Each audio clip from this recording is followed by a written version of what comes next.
Everyone needs a good oven roasted chicken recipe. Although it looks hard, it's really not. Whether you're looking to make a Sunday dinner or you think a turkey is too much food or too dry for Thanksgiving or Christmas, give my recipe a try. You'll love it. Start by brining a 5-pound chicken in half a gallon of buttermilk along with a few cloves of garlic and a small onion. 30 to 60 minutes before you want to start prepping your chicken, take it out of the brine and leave it outside of the refrigerator so that it can come to room temperature. In the meantime, mix 4 tablespoons of butter with a few cloves of crushed garlic and 1 teaspoon each of the following herbs and spices. This herb butter is a secret ingredient that's really going to make this chicken incredible. Also, don't forget to cut up some vegetables and put them in the bottom of the roasting pan. I like to do butternut squash, golden delicious apple, onion, and potato. Although you could set the chicken directly on the vegetables, I like to put it on a rack so that the bottom crisps up a bit more.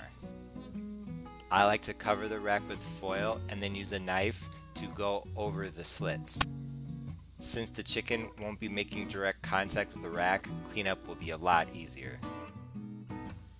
Before prepping the chicken, use a paper towel to dry off the skin. It will help the herb butter to stick better. In the cavity of the chicken, put half an orange, a few scraps of apple, some onion, and some garlic. This helps with both flavor and moisture. Then use your fingers to spread the herb butter both on the skin and under the skin. Wherever you see an opening, in the back, by the neck, the legs, the wings, wherever, try to work as much herb butter up and under the skin as possible. Putting this herb butter between the skin and the meat is what is really going to make this incredible. I use about 3 out of the 4 tablespoons of butter and I put the rest on the vegetables. I recommend prepping the chicken on a plate and not on top of the roasting pan. It's easier to move a plate around if need be. When finished, put the chicken on the rack and cover it loosely with foil so that the sides with the legs and wings are covered but the front and back is still exposed. Start by cooking it covered at 350 for 2 hours. I'm going to take off the covering piece of foil. I'm going to turn up the oven to 400. I'm going to roast it for another half an hour. Within at 350 for 2 hours covered, then 400 uncovered for 35 minutes. Then I turn off the oven and I left it in there for 5 more minutes. Cover with foil and let rest 10 to 15 minutes, if not 20, before serving.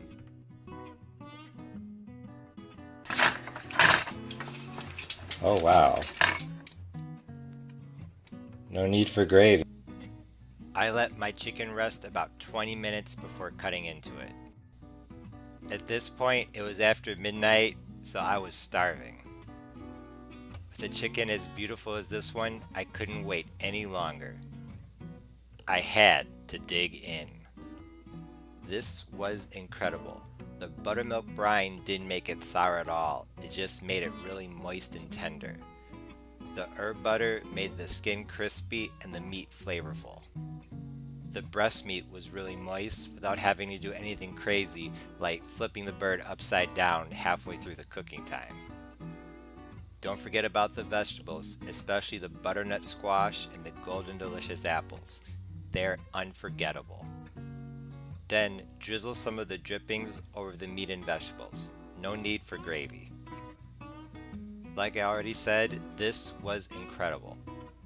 Although this would be really good for a Sunday dinner, it would also be great as a holiday meal. If a turkey or ham would be too much, this chicken recipe would be perfect for Thanksgiving for 2. Thanks for watching. Be sure to like, share, comment, and subscribe, and to visit my website parnellthechef.com for this and other recipes. See you next time. Bye!